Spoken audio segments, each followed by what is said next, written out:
नचनिया लौंडा बा ओ गावत का बा हर बिना अपने बलमुआ के अरे अपने बलमुआ के हर बिना अपने बलमुआ के प्यार ना मिले बिना अपने बलमुआ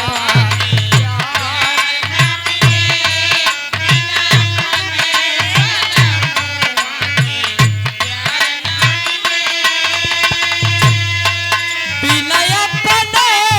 बलमुआ के प्यार ना मिले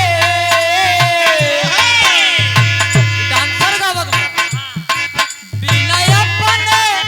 बलमुआ के प्यार ना मिले अरे सखी मांग के सिंदूरवा ए सखी मांग के सिंदूरवा उधार ना मिले सखी मांग के सिंदूरवा उधार ना मिले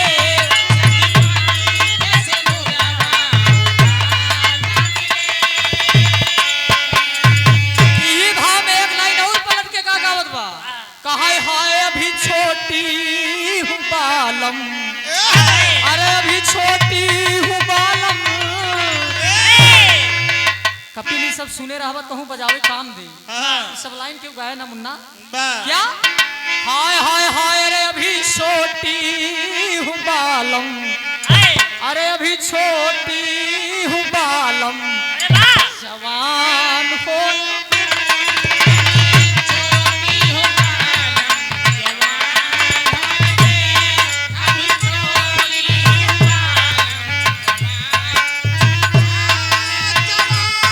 वाह बारे राम खिलावन जिया रफीक अभी छोटी हूँ बालम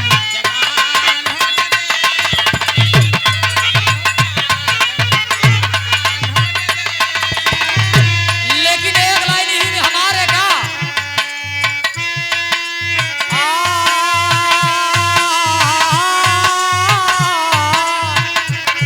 अरे लेके जुल्मी जवनिया अरे कहाँ जाई राम अरे कहाँ जाई राम हे आकाश गुरुदेव कहाँ जाई राम अरे लेके जुल्मी जवनिया कहाँ जाई राम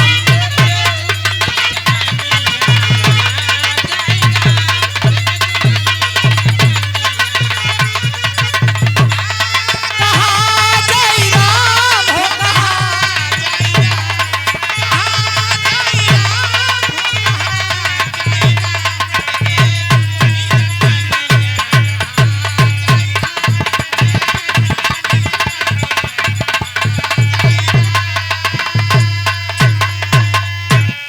आज गौर करेंगे बाबूजी आज बारात आ गई आज कुंवर सेन दूल्हा बनने के बाद आज घोड़े पे जब सवार हो गया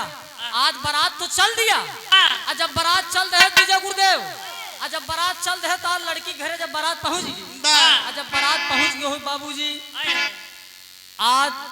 पूरी बारात के सेवा पानी में तमाम लोग लगे हैं कोनो प्रकार के कमी न हो पाए राजा साहब की बारात में तमाम लोग नौकर चाकर नात रिश्तेदार सब सेवा पानी में लगा है कि कोनो प्रकार के कमी न हो पाए जो इस प्रकार से आज भंडारम सब लोग लगा रहे हैं घर के बात गांव के बात न जाए हेलो करेहटी से आदरणीय आप गब्बर फौजी साहब हमारे कान्हा भैया के मित्र भी हैं आप फौजी साहब जी की तरफ से 200 रुपया का पुरस्कार बहुत बहुत प्रणाम आशीर्वाद प्रतीक्षा बस खाली 2-4-5 मिनट सेवा और नंबर हम काजल का दे दे आज कुंवर सेन जब दूल्हा बनने के बाद पहुंचा है आज पूरे रस्मों और रिवाज के साथ बियाह हो गया और जब कुंवर सेन के बियाह हो गया सवेरे के बेलम विदाई हुई और जब विदाई होगी दिल चोरी और जब विदाई होगी तो आज दुल्हन सुरहो सिंगार के बाबूजी आज जब अपने नैहरे ससुरे आई, जब नैहरे ससुरे दुल्हन आई, सुहाग रात में अपने दुल्हा का इंतजार करत गोल्डन नाइट में, गोल्डन नाइट की बेला है, दुल्हन अपने दुल्हा के इंतजार करते हमार दुल्हा कहूँ हुई कहाँ रे कहीं हुई है सड़क पे लखत हुई है, अरे वही गले डाल के रुमलिया, अरे हंसत हुई है, दुल्हन सोचत कहीं हुई है सड़क पे लखत हुई, जोहत अपने दुल्हा के, लेकिन कुंवर सेन के मन में ये बात चलत जौन बुढ़िया कहे रही तोर बिया तोरे बहिनी के साथे होए, अबे वो बतिया पूरी भई नहीं है। गौर करेंगे आज दुल्हन अपने दुल्हा के यार इंतजार करत बाटे कमरा में, लेकिन दुल्हा ससुर घोड़ा सवार तलवार ले और टक टक टक टक टक टक टक टक टक टक टक टक टक बस पहुंच गए वो। ढेर दिन जब साथे रहे लगभग समझ गए। आज कुंवर सेन जब जंगल में पहुंच गए बुढ़िया के पास, और जब बुढ़िया के पास पहुंच गए पंकज, और जब बुढ़िया के पास पहुंच गए कहे बुढ़िया तैन भविष्यवाणी करे रहे ना कि हमारे बिया हमारे बहन के साथे हो, तो के ब्रह्मा जी का आशीर्वाद रहा। अरे बाप रे बाप बुढ़िया सोचे कुछ अनर्थ भगा, एकदम चंगुर बटूर के एकदम नान खोई कहे राम अब का करी, काहे बेटवा का है काहे भावा का तई कह रहे तोर बिया तोरे बहन के साथे होए ना, मालिक की कृपा से हम मेहरारू एकदम चौचक पाए हैं, एकदम टाप एकदम खूबसूरत मेहरारू पाए हैं, तई कहत रहे तो हमार बिया हमरे बहन के साथे होए तो और हम कटई काट दाऊ। अरे बाप रे बाप बुढ़िया डराएगी कहे हम ऐसा माना, हमें मनबे नहीं करे कि तुहार बिया दूसरे के साथे भग, हम चलत तोहरे घरे एकर फैसला हम स्वयं करब, पहले देखब हम देखब कि तुहार बहन एक दूसरे के गौर करेंगे। बाबूजी आज बुढ़िया चल रहे साथ राजा साहब खिया, और जब राजा साहब खिया चल रहे इधर दुल्हन तो जोहत बाटे, राजा साहब बैठे हुए हैं, रानी साहिबा बैठी हुई, तमाम नात रिश्तेदार तमाम सिपाही लोग बैठे हैं। तनम बुढ़िया के लिए कुंवर सेन पहुंच गए, जब कुंवर सेन पहुंच गए राजा रतन सेन कहता नहीं बुढ़िया के, कुंवर सेन कहा तो पिताजी है वही बुढ़िया है जौन भविष्यवाणी करे रही तोहार बिया तोरे बहनी के साथे हुई, यही बुढ़िया है। अरे बाप रे बाप राजा साहब तलवार निकाल रहे होश में, अगर उतनी समय हमरा हो तो हम कटाई काट दाई, कह रहा हूँ हमारे बेटा बिया हमारे बिटिया के साथे हो। अरे बाप रे बाप बुढ़िया कहत महाराज दुहाई हो सरकार की जवन हम बताओ सही बताओ, झूठ न बताओ, आपके बिटिया के बियाह आपके बेटवा के बियाह है आपके बिटिया के साथे भव। अरे बाप रे बाप दो चार सिपाही का आदेश कर पकड़ लो इस बुढ़िया को, महल से बच के जाने ना पाए, दो चार सिपाही पकड़ ले। बुढ़िया कहत महाराज एक न्याय करा, आप राजा हैं तो आप न्याय कीजिए। राजा साहब कहते न्याय हम का करी, बुढ़िया कहत बा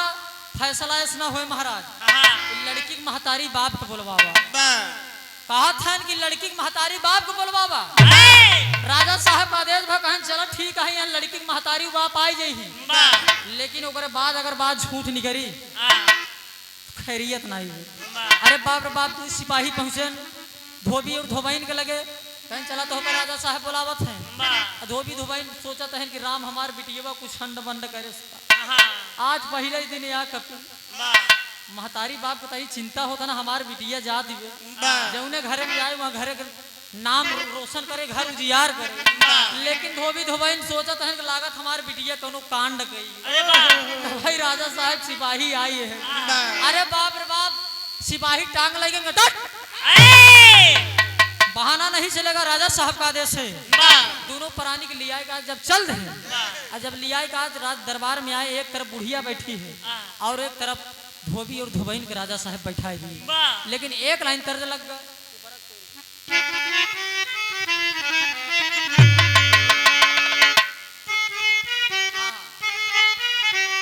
यह लाइन कि कौनो दुल्हन रही मास्टर साहब, कोनो दुल्हन रही एकदम दोपहरिया के बेला में एक ऊखी खेते मोली आई घास सीलाई गई रही। अक्सर कहीं गांव के जवन मेहरारू होती ना इतनी समय खीरा ककरी के बेला बा गंगा जी किनारे जहाँ खीरा ककरी बोआत है मेहरारू अगर घास कोयर करे जहीं तो एक दूसरे चुराई के बोरियम डाले आवत तोहरे के बाद में तू सब कछारे खा जाना होगा मेहरारू घास सीलाई जही लेकिन दो चार खीरे तोर चुराई के डाल लेते कि क्यों जाना ही ना पावे। एक दुल्हन रही बाबूजी दोपहर के बेला अरहरी मोली आई हाँ अरहरी में अच्छा अरहरी मोली आए के बाद बगलिए ऊखी खेत रहा ऊखी खेत रहा बाबू जब उखिया खेतवा मोली आई एक मोटवार एकदम लंबा मोटवार एकदम लमछर वही एक बड़ी ऊख तोरेस बाबू जब ऊख तोरेस वही जब चल रहे तखी बुढ़वा रहा बाबू जब वही बुढ़ौना कहत का बा कहे रे ऊपर का तोड़ के लड़ी कवन का दई दे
कुछ गलत नहीं कहत रहा दुल्हनिया से यही कहत रहा जब उखिया तोड़ के लौटी रही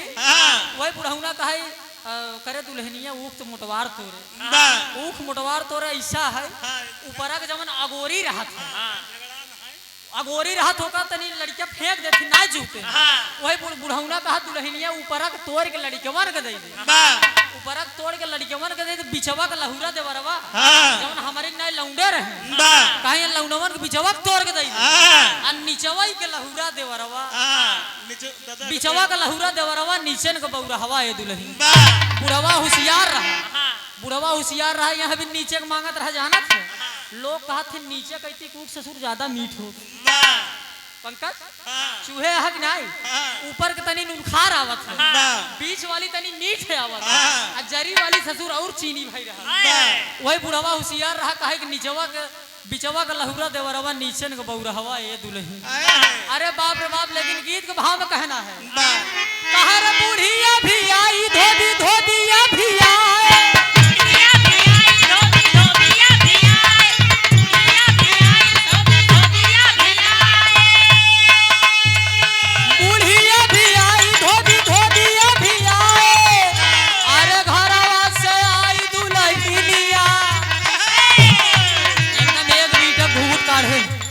दुल्हन निकली घरे में से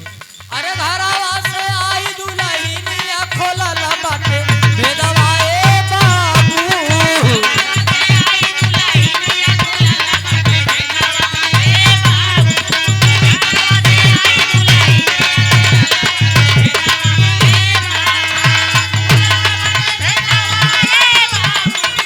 बारे रमेश उस्ताद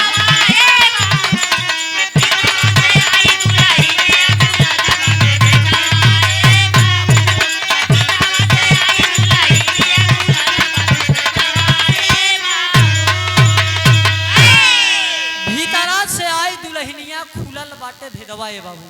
गौर करेंगे बाबूजी आज बुढ़िया एक कोने बैठी है एक कोने बुढ़िया बैठी है और राजा साहब के कह दे महाराज धोबी और धोबाई से पूछा यहाँ दोनों लड़की की महतारी बाप है ना राजा साहब कहा था नहीं लड़की की महतारी बाप दोनों है बुढ़िया कहा महाराज कोनो बात नहीं फैसला वही नहीं हो जाए ये बुढ़िया और बुढ़वा से नहीं पूछा ये बिटिया तोहार है दूसरे के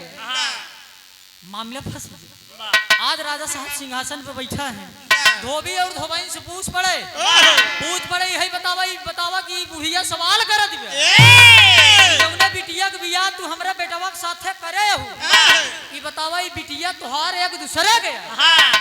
आज दोनों प्राणी धोबी धोबाइन राजा रतन सेन के सामने हाथ जोड़ के खड़े हो गए कि महाराज मैंने आपका नमक खाया है आपके घर में हम अपन बिटिया समझा करे हैं आप अगर पूछ रहे हैं ये लड़की के असली महतारी बाप के ये बिटिया तुम्हारे या दूसरे के गौर करेंगे बाबूजी। आज धोबी धोबाइन हाथ जोड़ के राजा साहब के सामने खड़े कि महाराज जो भी कुछ कहूंगा आपके सामने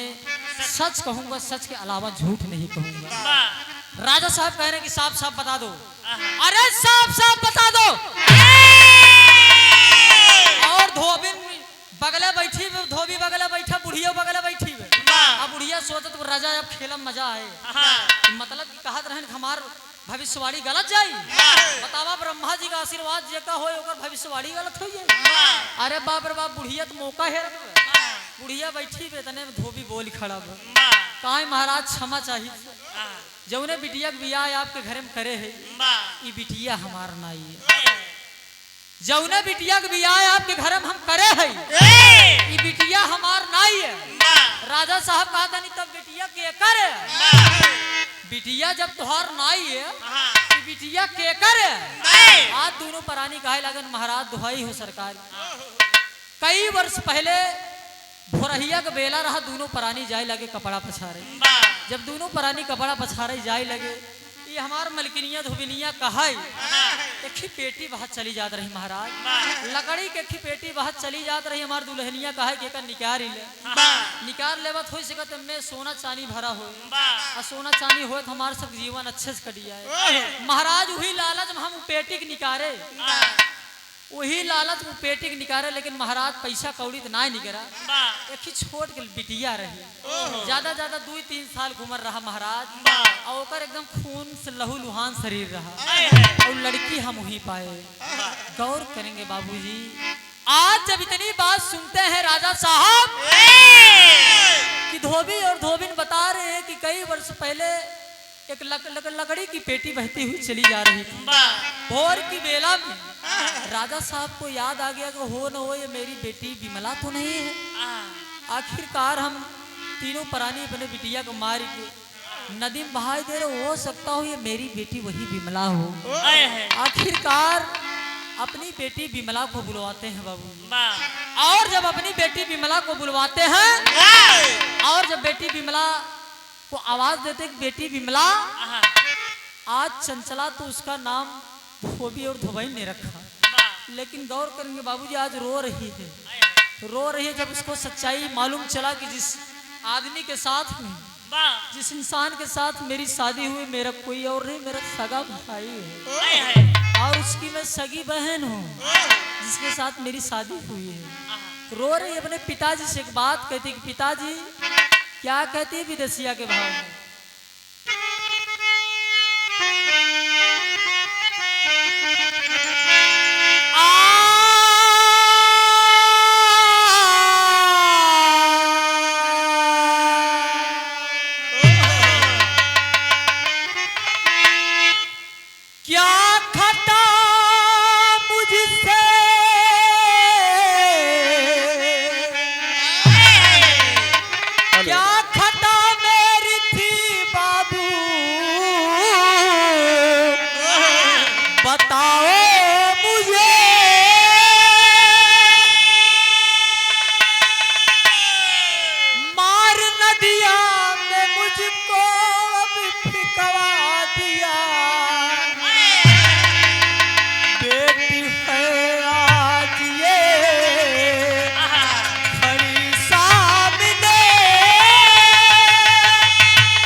पिताजी मेरी गलती क्या थी आखिर आपने मुझे मार के फेंक दिया ये तो मालिक की मेहरबानी थी प्रभु की कृपा थी कि मेरी जान बच गई और ये हमारे महतारी बाप बन के हमको सेन पालन हमारी जान बचाए। गौर करेंगे बाबूजी आज कुंवर सेन और उनके पिताजी रतन सेन और महारानी साहिबा तीनों प्राणी आज अपनी बेटी बिमला को गले से लगा लिए, रो रहे हैं कि बेटी मुझसे बहुत बड़ी खता हो गई बेटी, अरे मुझसे बहुत बड़ी खता हो गई। लेकिन आज कुंवर सेन अपनी बहन से कह रहा है कि पास मेरे, अरे पास मेरे चंचला तुम आना ना आना पास मेरे चंचला नया ना।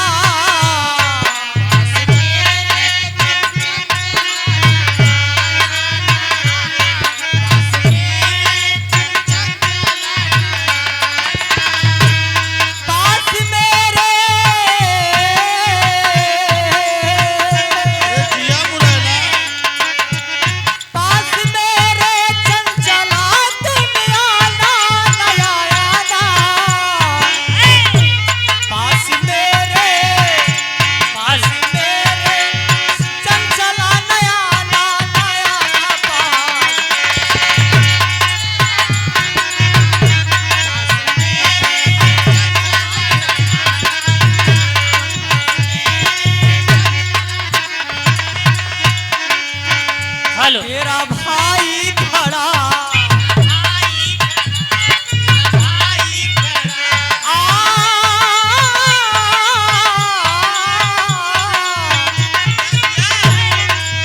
अरे तेरा भाई खड़ा, अरे ध्यान मुझ पे करा,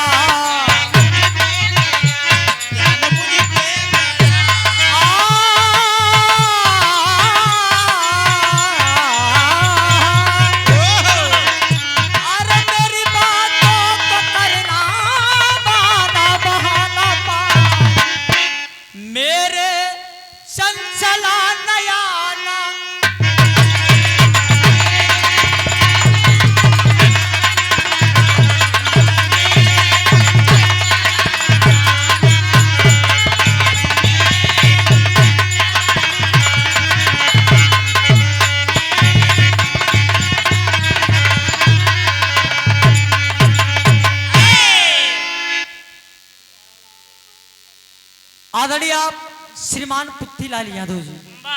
कार्यक्रम मलिकार साहब, आप गार्जियन जी की तरफ से 51 रुपया पुरस्कार इस सब ना, लेकिन लगाई दे मौके से आएगी तो लग गई। जहाँ जैसा तहाँ तैसा, जैसा देश वैसा भेष। अरे तू लही जाए कोनो दिक्कत नहीं है। अब एक जाना थी बिरई तू बठियावत है, एक लग जाए जमुना वहाँ पार में बिखरवा, कोनो बात नहीं है। लेकिन हमारे पल्ले में पड़े कपी, हमारू लाइन के पल्ले में पड़े, हमें 4 छठी दे दे वो ले चला जाया। अब भाई सही बात पकड़ा, ध्यान ना। आज गौर करेंगे बाबूजी, कुंवर सेन का सम्मान बच गया, एक भाई से एक बहन का सम्मान बच गया और एक बहन से एक भाई का सम्मान बच गया। अगर आज वो बुढ़िया आइन होते, अगर बुढ़िया आइन होते, अगर का करे न बताते कि तुहार बहिन हटे, का करे धोबी धोबई ना होते, मालूम चलत कि तुहार बहिनी तुहार भाई कहो। अगर जब मालूम ही नहीं चलत वहां का, अगर मालूम ना चलत कि हमार भाई है हमार बहिन है, यहाँ काम कुछ गलत कही जाते ना, और जब काम गलत कही जाते भाई और बहन के रिश्ता नापाक हो जाता, गलत हो जाता ना। यहाँ वजह से बुढ़िया कितना बढ़िया काम करे, सही वक्त पर आए के बाद सुहाग कच्छ से अलग कही, दोनों पर्दा पानी बचे। आदरणीय आप राम अभिलाष यादव जी, मलिकार साहब, कार्यक्रम के मलिकार साहब घर मालिक साहब, आपके तरफ से आपके सौजन्य से सादर 101 रुपया पुरस्कार, दातार सुखी रखे मालिक कल्याण करें। आज गौर करेंगे बाबूजी, खड़ी के भाव में कहना एक लाइन छुआए खटाई ला।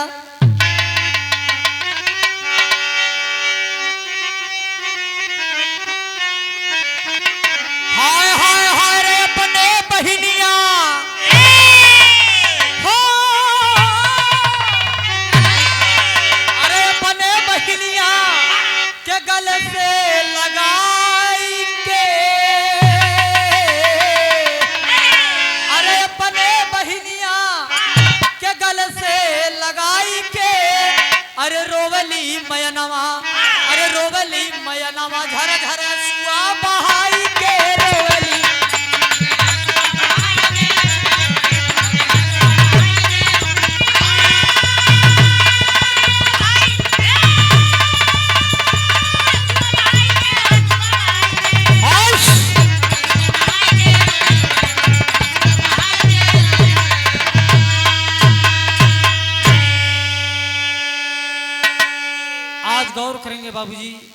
बहन भाई के सम्मान भी बच गया। और मेरे बिरहे का शीर्षक था भाई बहन की शादी। बिरहे का शीर्षक था भाई बहन की शादी। और शादी बड़ी अनोखी कहानी थी। बिरहा आप सब तमाम सुने होंगे, लेकिन ये जो मैंने कहानी बताया भाई बहन बियाह बहुत कम लोग कहो सुनावत है। और मेरा बिरहा भी समाप्त है। लास्ट लाइन लगा के देते छाप के भाव में मास्टर है।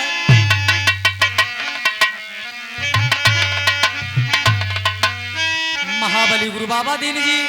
भैले स्वर्गवासी, राम कुमार कवि जी के अखिया है अब प्यासी। अरे राम बहिनिया संग घूमई भंवरी, अरे राम बहिनिया संग घूमई भंवरी।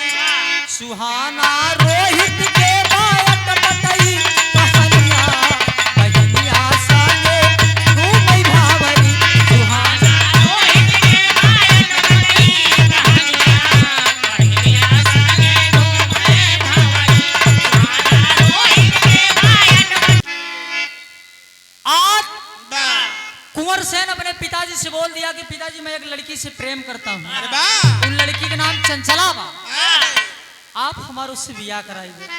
आपसे हम जीवन में कुछ नहीं मांगा। गौर करेंगे बाबूजी, राजा रतन सेन आज सिंहासन पे बैठे हुए हैं।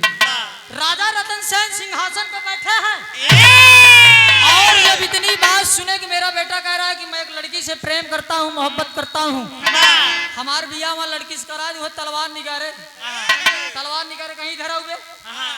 इधर आओ। यही दिन तो हम पैदा करे हैं,